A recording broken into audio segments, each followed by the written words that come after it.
What's up guys, welcome back to the GQ Patrol build. As you saw in the last episode, we've got this thing running, we're hearing some noise, it sounds sweet. We don't even have any ghost cam in it, I'm still happy with the chop. I think the owner's gonna be super stoked. We figured out our intermittent shutting down issue, that's all sorted. Tune's pretty idling, it's really good. It's with our wideband, it's idling at 14.7, which is awesome, and that's an open loop because there's no O2s hooked up, so good place to start. However, the next thing from there, what to move on to was make sure the gearbox was okay. And we started playing around with the gearbox and we had no drive. We were starting to get really, really worried. So we actually pulled the grill back off. We disconnected coolers because it seemed like the pump wasn't working. That's what it seemed like, because there was no pump. Disconnected a cooler, it was pumping. Yeah, we're starting to get really stressed out about having to pull this box back out to send it to someone to have a look at it. And yeah, realized that we still had the transfer case in neutral. So that was a nice. Just wasn't engaged properly from when I was. Yeah, just from mucking around with the transfer case, getting it in there, we hadn't even thought about the fact that your transfer case has a neutral. So that was a good 20 minutes of freaking out for no reason. But anyway, apart from that, we're idling awesome. We've got gears, which is absolutely awesome, and everything's pretty much all sweet. So at this point, it's just we're going to tidy up a lot of this fuse box area, mount our fuse box, mount our PCM, tidy all this up, go around, get rid of all the wiring that we don't need from the old wiring, now that we've got everything sort of working. And yeah, just a general tidy up and finish off. We're still waiting on a few parts to get here. We're still waiting on our joiner to actually join our 4-inch intake to our throttle body, and our our one last O2 extension to get here so we can hook up the O2s. But the O2s aren't going to stop us from tuning it. We can still tune it. It's just a matter of the fact that we can't actually have closed loop engaged until we get that O2 hooked up. So today's Saturday afternoon. The plan is to have all this buttoned up and tidied up ready so that it's on the dyno ready for Monday, so we can do our tune. I sort of booked it in for Monday, totally forgetting that Monday's a public holiday, which is a bit of a pain, but we sort of can't afford to push it back another day. So anyway, it's only an aspirated L98. It's a pretty mild cam, stock injectors. It should be a pretty quick tune. So Rex is just throwing in a little bit of ghost cam so we can hear it chopped up a bit more. Quietly, I'm just absolutely stoked that we've gotten 0 leaks. No fuel leaks, no transline leaks, considering there's a crap load of joints in transline between all the coolers and the manifold and the trans and everything. No oil leaks, no power steering leaks, no leaks.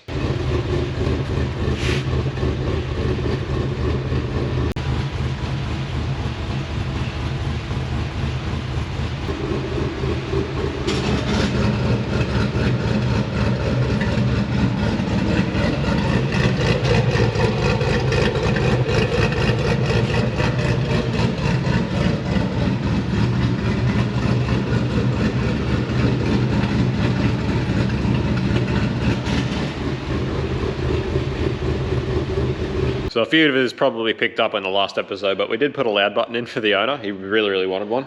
And that's why it sort of sounds like there is a little bit of an exhaust leak all the time. It's just because the butterflies on the cutout don't completely shut.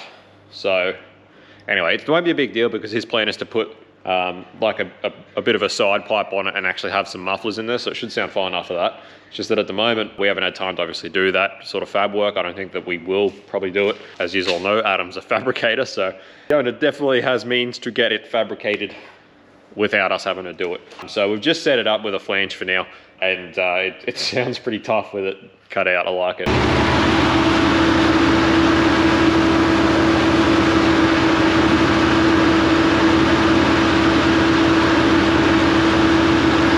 Alright guys, so last thing to test was our tap up, tap down on the shifter. We do have all 6 gears. Tap up, tap down. So that means that everything in the loom works, which is awesome. So big thanks to Blake's Automotive for that. We've got everything working in the loom, which means we can start our tidying up and get everything final. Righto guys, so we did a bit of work yesterday, but I was just so tired and lethargic, and I was in no energy to be on camera, so I didn't film anything, but it was nothing super exciting. It was really just like running around trying to tidy stuff up, and the biggest thing was starting to try and get everything in the dash working, which actually proved to be a real pain. So we weren't super energetic yesterday. I had a terrible night's sleep the night before. I was running about 2 hours sleep, so we didn't do heaps, but we just sort of got things finalized, got everything sorted so that we could get it onto the dyno today, but we still have to try and get everything in the dash working. We didn't quite get there yesterday, but pinned in the AC request. So the AC request came from the loom here, so now it runs around with the loom. That's it there. Just a single weather pack, nice and tidy. I've got the intake air tent just zip tied up there for today for the dyno, because we still don't have our joiner for the intake pipe. I mounted our fuse box up here on the firewall. That's all mounted up now. It's all nut-certed, everything's easy to get at. Still got to mount the PCM. So we started playing around with the tacho output that is supplied by Mark's Four-Wheel Drives, trying to get that to work. We're having a bit of trouble with that, as well as just trying to get the coolant temp in the dash and the oil pressure in the dash to work. So got a few things to sort out there. I've got the owner, because we sent the engine obviously away with the owner as soon as we took it out. Didn't even think about grabbing the senders off it, which was silly of us, but he should be bringing them out today because he's coming out to watch the tune, which is awesome. So hopefully once we get them, we'll be able to get everything in the dash working, which is all well and good. We only need the tacho to work out of that output that's supplied by Mark's Four-Wheel Drive, because these things, they take the speedo from the transfer case, which hasn't really changed, so the speedo still works fine. It's just the tacho. I got the pedal mount in. It is very, very different, must be, to a GU. Not what I thought. I was under the impression that you just sort of trimmed a bit of a corner off, drilled a few holes. Not really. It's actually very different in the GQ. So we did get it mounted. I had to trim a lot of the back of it to fit the loom that's right underneath where the pedal is. And it feels pretty strong, even though the top of the whole pedal mount's not actually secured to anything. What I found is where it's mounted there, where it's meant to be mounted, top of the firewall is actually, you know, the bracket's about 15 mil off the firewall. So obviously the GU is a very different shape in that area and fits very differently. So pretty much what I was hoping is to drill the top of the bracket so that I could pick up these two bolt holes here from the old accelerator power cable mount, but it's still like 15 mil away from it. So gonna see how it goes on the dyno today. So gonna see how secure that pedal is the way it's mounted at the moment. And I really am considering just cutting the top of the bracket off and then securing it a different way just at the top, drilling it further down or something like that, because it seems really strong. Doesn't seem like it needs a lot more, you know, securing. So we'll just see how that goes today. Either way, it's got to come back out. So I'll show you a better look of what I had to modify to fit it around the loom when it comes back out. Also going to have to modify that driver side kick panel to fit around the bracket too. So I wasn't expecting that to be as difficult as it was, but anyway, we got it in there so that it's ready for the dyno today. Again, just got it ready for the dyno today. We've still got a few things to finish off after it's tuned, but really just want to get this thing tuned and make sure we're not going to run into any issues with any of that stuff. Then we'll play around getting everything in the dash to work and sorted, and then I can go and get the aircon sorted. I've got to find someone who will make me aircon lines, because old Sam at Whitey's there reckons he's too busy for me. But anyway, hopefully I'll be able to call around tomorrow and try and find someone locally that can do it, because I'd really like to get this back to the owner this week. So anyway, today's Monday. Really want this thing tuned, finished off, hopefully by Thursday is my goal. Gonna be a bit of a slug just trying to find other people to do stuff. I really want to get the lines done, because the guy who does our mod plates, he also does gassing, and I'd rather get it gassed up here in case there's an issue with any of the joins or anything in the system. I want to be able to sort of be here and fix it and do whatever while they're here. I'd rather not take it to someone else to get it gassed up, because then if there's a leak or something wrong, got to bring it home, sort it out, take it back. It just becomes a pain in the bum. So aim is to try and get the aircon line sorted so that later in the week I can get the guy out to mod plate it and he can gas it up at the same time. We can be here, make sure everything's working. By then we will have our joiner for our intake. So our intake will be mounted, and we'll have our last extension for our O2s, so the O2s will be in and working, and everything in the dash should be working by then, and it should be ready to go out the door.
So we are having an issue with this thing breaking down. You could probably hear it from the videos of the pulls from out the back. Really obvious to hear out the back of the exhaust. But yeah, it's been a bit of a pain. It's got those NGK Iridium plugs in it. Now we don't have much to do with them at all. It's another thing that was supplied by the customer, so we just used them because he supplied them. But that's the first things we're going to swap out because they're plugs that we don't like using. We're not very familiar with them. We don't know much about them. So we're going to chuck some plugs that we'd normally put in an LS in this thing.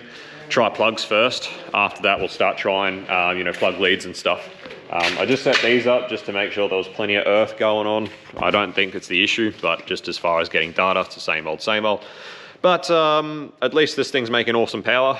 Obviously, we're getting all this because of the way it's breaking down at the moment, but got 341.9 horsepower at the wheels there, which is a pretty staunch number out of an aspirated auto LS in a Patrol. That's pretty impressive. We're pretty stoked with it. We're pretty happy. Definitely was the right cam, I believe, for this thing. So it's awesome that it's making good numbers. Hopefully we can get this breaking down under control so we can see what it's really going to do. I don't think it's going to make much more than that 340, but that's still pretty freaking awesome. We were pretty much going to be happy with 320. We would have been stoked with 320. The fact that it's gone 340 already and it's still not running properly is a really good result. So stoked with the result. We've got to get this misfire crap under control, get it to stop breaking down, and we'll be in business. All right, so we've got new plugs in. See how this goes this time.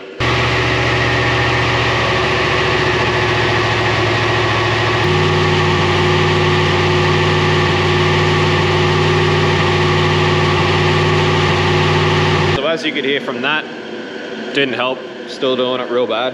What we have noticed on the scanner is that there is a issue with the fly-by-wire, the actual throttle position. It's not staying constant, it doesn't stay constant in the scanner. We get a lot of oscillation on the throttle position.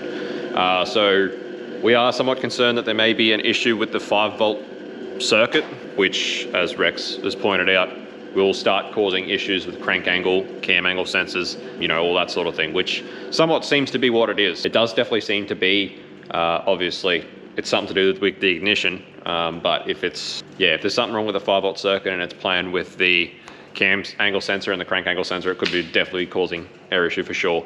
The next thing as well, and as far as mechanically, is to check or swap out all the leads. The leads all look to be really good. I inspected them all before they went on. They're these nice blue Bosch leads. They look to be in really good condition. They click onto the plugs and into the coils really nicely. No splits or anything like that. So we will swap them out if we have to. Obviously, that's the next logical thing as far as mechanically goes, but we'll check this 5-volt circuit first because we don't believe that it would be the leads at this point. But anyway, it could also be sad coils. We're not sure. Like, it's very reminiscent of a coil issue. The other thing could be voltage drop to the coils as well. So a few things we'll check electrically, and then I suppose the next thing is going to be plug leads, and then I'll see if we've got a spare set of coils as well. Would be the next thing after that. All right, so we're starting to run pretty short of ideas. Wasn't the plugs. We changed the coil pack. We changed the plug leads. No difference. Did some testing on the 5-volt circuit. It was all right. We are still having that weird issue with the TPS, but can't really narrow that down to anything at the moment, but it doesn't seem to be any sort of correlation with what's happening. It is just a weird issue to be having. What else have we tried? So, we're pretty out of ideas. It's, the torque management's turned off. There's no torque management. It's not bringing up any codes for misfires. It's not giving us any cylinders where misfires are happening. We've tested for voltage drop at the coils. So there's no voltage drop at the coil. Double, triple checked all our earths, checked everything we could, and we just cannot come to a solution or even narrow it down to one thing. So, all right, we finally got some answers, or at least we are onto something, which is that the injectors are not pinned correctly. So in HP tuners, you can actually disable injectors. So because of this weird error code we were getting with injector 6 being open circuit, which was the only other one that was very intermittent, we started looking at the possibility of maybe the injectors not being any good, particularly if this was in a car that was running E85 or something like that. You never really know with these things, so it's always worth checking.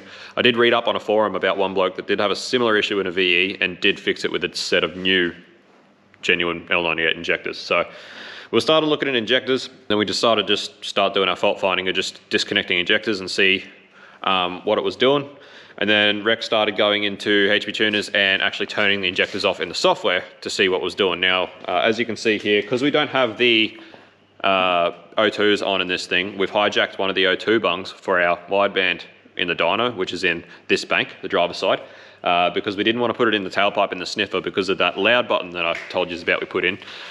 It doesn't completely shut the butterfly for the loud button. So we didn't trust the reading from the very tailpipe because it could be drawing a lot of air through that cutout. So that's why we decided to hijack the O2 bung, put our sniffer in there so that we could see, you know, pretty well what was going on. So we've got O2 in this bank only.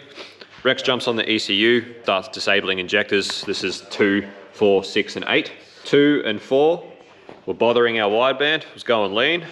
6 and 8, doing nothing. Wasn't changing our wideband at all. No changes there. So started going through the even numbers and we found that 5 and 7 were having fun on the wideband. So on this bank, instead of having 2, 4, 6, 8, it appears we've got 2, 4, 5, 7, which could explain quite a lot about what's going on with this thing. So hopefully this is the issue. We're going to have to pull the ECU plug and start doing some continuity tests and pinning it back to the ECU plug and getting that the right way around. But it would appear that's a problem because then at certain RPMs or at idle, you know, we're getting enough pooling or atomization, I suppose, of the air-fuel mixture that it's fine. But once we start getting up in the RPMs, if the injectors aren't firing at the correct times for the valve events, we will see what's going on here. So hopefully this is it, because apart from this, we've been running out of ideas. So anyway, it should be all right. Lucky the E38 PCMs, the plugs and the pins are really easy to work with. So should be able to sort this out hopefully in a timely manner and hopefully still have this thing sorted today. Because I want to have a beer and sit down. It's public holiday anyway. I don't know, whose idea was this? All right, update. We did a continuity test on all of the injector triggers back to the PCM plug and they're all fine, they're all right. We redid the test on the PCM shutting down injectors and for whatever reason, we haven't been able to make sense of whatever order the PCM is labeling the injectors, but when you turn off number 2, it actually turns off number 4. So they don't line up to the firing order and they don't line up to the actual cylinder designation. So not really too sure actually, love, what's going on there. But regardless, it seems as though the pins for the injectors as far as the PCM are concerned are right. So we've gone and pulled the rail off. We've got another rail here which came off a later L98. This one came from a 2010. We have heard that the early L98s, like 07, 08, did have a few bad runs of injectors. Apparently there was like a recall for it. There was a problem with Holden with actually having a bad batch. So hopefully, if that's the case, these ones will sort it out. Hopefully that'll have us in the clear. Fingers crossed, because this is about the last idea we've got.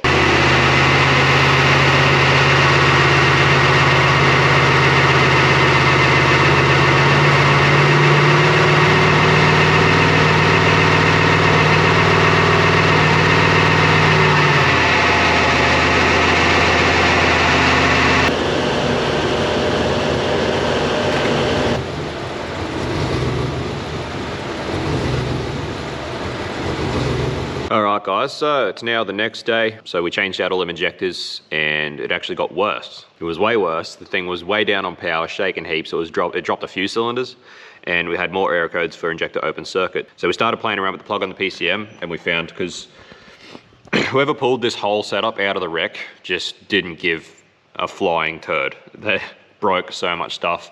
There were so many broken things that we had to just try and fix as best we could. This plug on the PCM is one of them, and we've noticed that every time we play with this plug, it can make things better or worse. So we did find towards the end of yesterday, I'd stopped filming because I was just that over it. We are that over this goddamn thing. It seems like it's never going to end. But we figured that when we play with this plug, it can make things better or worse. So we got it back to a point where it was pretty much back to where we started. So it was back to where, you know, it was running on all 8 except for that intermittent misfire we were having again. So we're pretty much, I suppose, back to where we started is what I'm trying to say. So that's where we're at. Yeah, today we pretty much start from ground zero again and keep trying to hunt down what the hell's going on. So we've confirmed all the injector triggers are correct. They're designated to the correct cylinders. You know, the coils have to be correct designation, otherwise the thing would be backfiring and doing all funny sorts of things. You know, When it's free rev and it's running on 8, it's fine, it's perfect. Everything's good. It's just that intermittent backfire when it's under load, which as much as it seems like it wouldn't just be one cylinder, the way that it's completely cutting and you can feel it through the whole car, you know, we have to assume that it is because it's the only thing that makes sense. So today we're going back to trying to, I suppose, narrow it down to one cylinder or one coil so that we can then start fault finding with the coil, which is what we were trying to do yesterday. We're using the injectors, using HP tuners, trying to shut things down and stuff, trying to pretty much narrow it down to one cylinder. But obviously we ran into problems because on PCM Tech, the injector designation is all over the place. It doesn't make any sense. So what we're going to do is get a second wideband. We've got another wideband there, the one that we used for startup. We're going to put the second wideband in this side, which has been the other problem, is not having the O2s has been a real pain. But we're really busting us to try and get this done because the loom took so freaking long that we're so far behind. The owner's behind on work. It's his work car. He was meant to have it back ages ago. We're way behind. We need this thing done and out of here and we need to get paid for it. Like it's just killing us. It seems like it's never going to end. So today we're going to put the second wideband in this side. So we've got 2 widebands going so that we can start hunting around and seeing what cylinders are affecting each wideband, see what's going on, try and narrow it down to a single cylinder. And you know, it is a really hard thing to narrow down when it doesn't do it at idle or free revving, because it, you know, it makes it pretty much impossible to freaking figure out what it is. So, you know, if it was a miss at idle, it'd be super easy to diagnose. You can run around, unplug stuff, see what changes and what doesn't, whatever. But the thing is, when it's a free rev, it's absolutely fine. We need to narrow it down, figure out exactly where it is so that we can start moving that coil, see if it's the coil that's the problem. If it's not the coil, we need to start testing on that coil plug, see if we're getting voltage drop to that coil for some reason, and, you know, start our fault finding process from there. So it's another day on the dyno, and here you go, guys. This is another probably pretty good insight into the not so glamorous side of this business and what we do and how much things like this can just really kick you in the nuts. And at this point, I'm probably not going to film a lot of it because I've already explained a lot of it and I'll just be repeating what I've just explained, but we'll try and narrow it down to a coil, figure out if it's that coil. If it's not that coil, we'll try and figure out if it's voltage drop or whatever. Pretty much from there, it can only be either loom or PCM. Could be a faulty PCM. So given that how it was pulled out of the car and how that plug's pretty rooted, you know, nothing would surprise me. So yeah, that's pretty much where we're at. Try and figure out if it's a coil. Hopefully it's a coil because that's a pretty easy fix. Hopefully it's not the loom because that is time we definitely can't afford. And hopefully it's not the PCM because that's not so cheap and easy fix. PCMs are quite expensive, then we have to license the second one, etc., etc. It gets annoying. But anyway, regardless, we need to get to the bottom of it because we need this thing freaking done and out of here. It was meant to be out of here 5 weeks ago. Super frustrating as well because apart from this intermittent misfire, we got a really good result out of this thing. You know, that 340 horsepower at the wheels on these tires, I don't know what they are, probably 32s or something. You know, aspirated 6 litre, 6-speed auto, petrol transfer, petrol diff, big tires. You know, it was a freaking awesome result. It's got an awesome torque curve as well. I feel like it's literally was the perfect cam to choose. So, you know, we got a really good result, and you know, the misfire's not that bad because it's making bucket loads of power. It's just not freaking, it's just this intermittent thing. It's like a kick in the nuts. Otherwise it would have been a really good result. So it's just a really, really painful, annoying thing that's, yeah, hate it. Anyway, the way the dips and spikes were on our dyno wideband yesterday, I'm pretty much convinced that it is this bank here because that's the bank that our dyno wideband's in, but we're going to chuck the other one in anyway just so we can monitor it and see. But if we're going to narrow it down to a bank, that's awesome. Then we can try and narrow it down to a coil. Pretty much all we're going to be able to do is unplug injectors on cylinders and then see if the problem goes away or if it doesn't, even if it's missing on one cylinder. If we still have an intermittent miss, we know that it's, you know, that coil or that cylinder.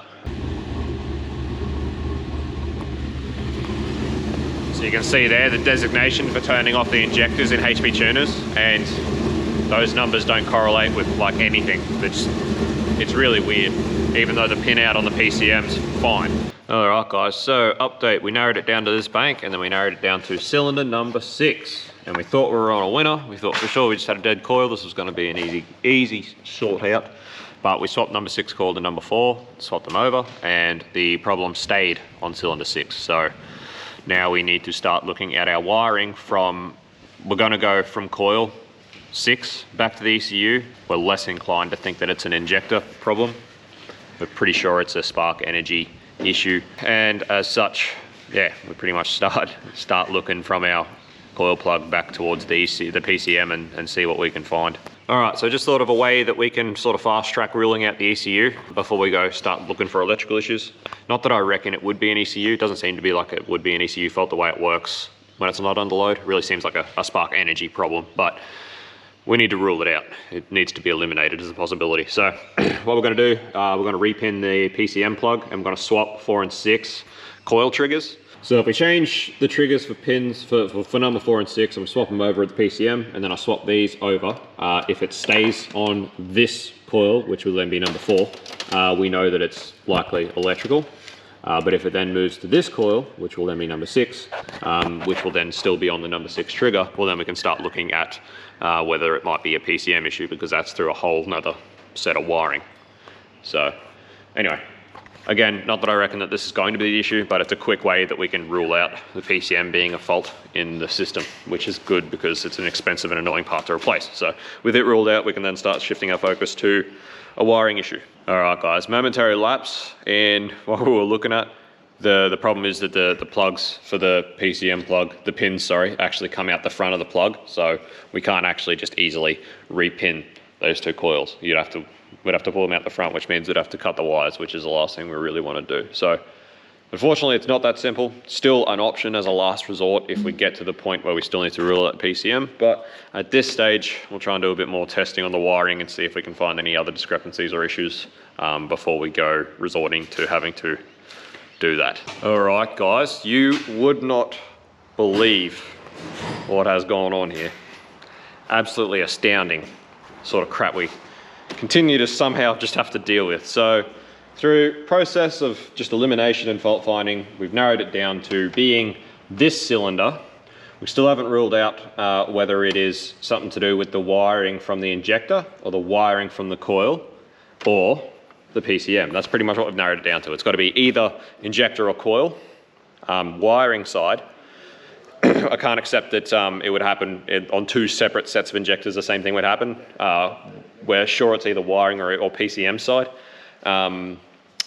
And we've proven that the coil is actually fine because we've moved to another cylinder and the problem stayed on the same cylinder. So pretty much we've proven it's cylinder 6, it's either injector or coil wiring or it's the PCM. That's pretty much where we're at. Now we've supplied the coil with its independent own 12 volt straight from the battery to the positive side. Didn't make a difference. We've tried another earth, like giving it its own extra earth to make sure there wasn't a problem with it earthing. Didn't make a difference. We've been scoping, we've scoped it. You know, we've scoped the negative side, the positive side, voltage tested both sides, we've continuity tested everything. You know, we've done the best we can to our abilities. We're no auto sparkies. We don't have a Noid light or anything like that. So, you know, we're doing the best we can with what we know and what we have. So we're sort of at a point where we need to eliminate the PCM is where we're at. And as I've talked about, this thing is doing some weird stuff with the TPS and things like that. We are getting a few weird things. You know, we are definitely not ruling out that it couldn't be a fault with the PCM at this stage, because it definitely is doing some weird stuff that very well could likely be the PCM.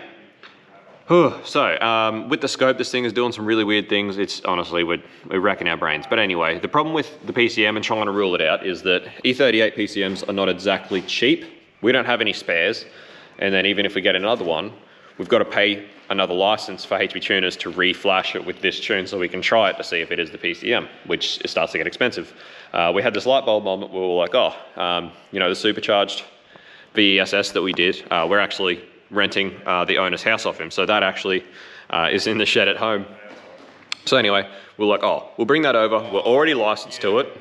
It's an E38. It's a nice, easy, cheap way that we can tell straight away whether it is the PCM, and that way we can just rule it out. Because once we rule out the PCM, then we can start confidently turning our attention to the wiring and know that we're not wasting our time.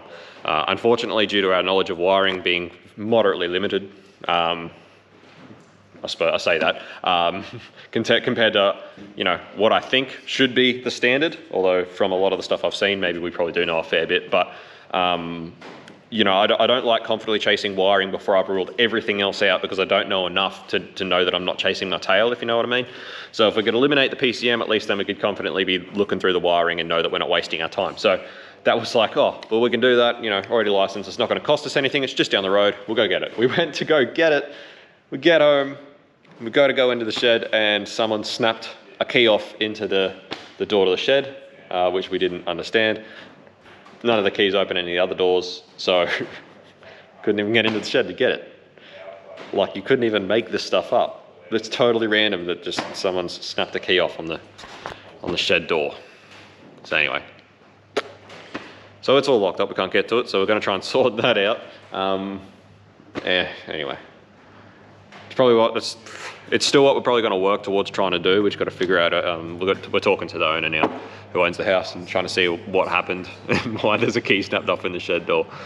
But that's still pretty much the course of action from this point, because the sooner that we can eliminate this PCM being a problem, the sooner that we can just start looking through this wiring and anyway, just the stuff we seem to have to deal with lately. Just cars that just refuse to go right. Everything just goes wrong to the point where we can't even fault find properly because someone snapped the key off in a shed. It's like, you couldn't even make that up. Doing my head in. So it's lunchtime now, on day 2 of this tune, which was meant to be a pretty open shut tune of stock injectors and a mild cam on an L98, which should have been nice and quick. We were meant to be pretty much finishing off all the car at this point and getting it ready to take it for its maiden voyage and stuff, but no. What an absolute saga this has been, guys. So we couldn't get in the shed, came back, I filmed that segment, got away into the shed, but the owner had the keys with him and he's at work and somewhere, not even close. So we have a spare key here for it, but the spare key is not coded to the ECU, so the spare key will turn the ignition on, but doesn't run the car. The car won't actually start with it, it'll immobilize. So we had to go, get into the shed, you know, get it on flash, like turn VATs off so that it would actually run with the key we had to get it over here so that we could get this tested. So it's just been a time consuming absolute pain of a saga to get it sorted, but we need to rule out that this is the ECU. Not only that, but we actually need this car here anyway because power play for May is coming up very soon. This car is going to go and drive there, and we still have to sort out a few things with it, try and get the trans temps under control and get the E85 tune finished, which for anyone who follows this build, you already know all about that. So we need it here anyway. That's why we went through the effort of doing that. So anyway, now it's here. We're going to pull this E38 out, put it where that E38 is, reflash it and find out whether this is an ECU or PCM problem. And after that, we'll go from there, figure something out from there. In other news though, the 4-inch joiner finally arrived for our intake, so I can actually finally put our intake on, which is, you know, one good thing to happen today at least. That's a bit more like it.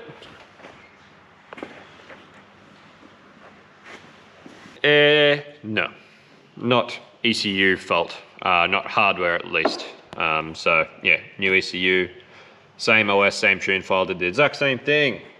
So definitely not the hardware. So this can get flashed back with the VE tune and go back into the VE. At least we've ruled that out. So considering it's definitely not the hardware, we'll put the old one back in and then we'll try some different OSs, because we've not seen the issue too much with Gen 4s, but with Gen 3s, you know, LS1s, we have seen quite a bit of just weird little compatibility issues between OSs and year models of looms and stuff like that. You can have an OS for, you know, an early LS1 in VY, and for some reason there are just compatibility issues between the OS and whatever the hardware is in this, like, you know, the loom or the sensors or whatever goes on, but they do weird stuff. So we have seen it happen before in Gen 3s. So we thought we'd try another OS just in case there's compatibility issues, or in case this is a corrupt OS or something like that, you know, just rule that out at least as well. Pretty much working our way all the way back to a wiring issue, trying to isolate it to a wiring issue. So this is incredibly frustrating. We have still, you know, we've done everything really we can think of. It's not ECU related. It's not that coil, it's not that lead. We've got fresh plugs in it, it's not the plugs. We've done a whole new fuel rail from a car, you know, injectors and rail and everything from a car that we know was running fine. So it's not injectors, it's not the hardware anywhere. Everything that we've ruled out pretty much everything, and everything keeps coming back to wiring. But we've also done continuity tests, we've done voltage tests. Everything that we can test with the equipment and knowledge we have about wiring checks out. You know, all of the pins back to the ECU have continuity. We're not getting voltage drop. We're just absolutely baffled by what the hell is going on. It's doing our heads in. This is now the end of day 2 of this tune that was meant to be finished. You know, the tune was meant to be finished yesterday, and then the rest of this was all meant to be finished off today, ready for this car to pretty much go get AC lines made, get mod plated and gassed up, and then go out the door. And it's just not happening. And not only have we not fixed it yet, we've not even figured out exactly what the issue is yet. So we're just absolutely cooked on the idea. It probably wouldn't be so bad if we weren't already so far behind for this car. Like, we're already way behind with this car. We've already got just an absolute lineup of stuff out here just to do. We've just got an abundance of stuff just piling up while we keep losing time with this sort of thing. And you know, that the turbo patrol that we last had on here, we lost days to and stuff like that. It's just really wearing us down. All right, guys, just as one last test to humor ourselves, we've chucked the original injectors back on that came off, that we took off the other day, because at the point we took that injector rail off, we hadn't isolated it to that one cylinder. So, you know, could there had been a potential that each rail had a dud injector and they were each just a different injector? So we chucked it back on, sure enough, stays on number 6. So that's that. So it's definitely not an injector hardware issue. So our next step now is to, what we talked about before, start repinning and swapping wiring and repinning at the ECU, and you know, running probably number 8 on the number 6 wiring and just repinning it at the ECU to change it and see if the issue then stays. And that's pretty much the only way outside of what we've already done with wiring testing to conclusively come to the fact that it's a wiring issue. So it's pretty much our last point of call. Like I said, we aren't auto sparkies. We do the best we can with what we've got in our knowledge. And we've eliminated all possible other causes of the issue. So, you know, it definitely seems like wiring, absolutely. But now the job is to confirm that it is wiring, absolutely. And that's the only way from here out to confirm it with what we know and what we have. I've done some reading up. We thought we could only pull the plugs out of the front of that PCM plug. It turns out that there actually is a way to get them out the back, which means we don't have to cut wires to repin the plug, which was what we were really trying to avoid. So that's pretty much what we're going to be at tomorrow on day 3 of fault finding, this annoying pain. Anyway, guys, I'm sure this has been a long ass video of listening to me talk through our fault finding process and that. Hopefully a few of you have got quite a bit of value from this. Hopefully when we finally come to a final conclusion on this problem, some of you will probably be able to hopefully help someone else out by knowing what this may be or something like that. That's what it's all about. I know some people hate it, some people love it. Regardless, hopefully in some way you get some value out of it. So anyway, thanks for watching. You have to tune in for the next episode to hopefully we come to a conclusion. If not, we'll be hitting our heads against a wall or a pole or something, doing our heads in. So anyway, thanks for watching as always. Tune in for the next episode. We'll see you then. Peace out. See you. Bye.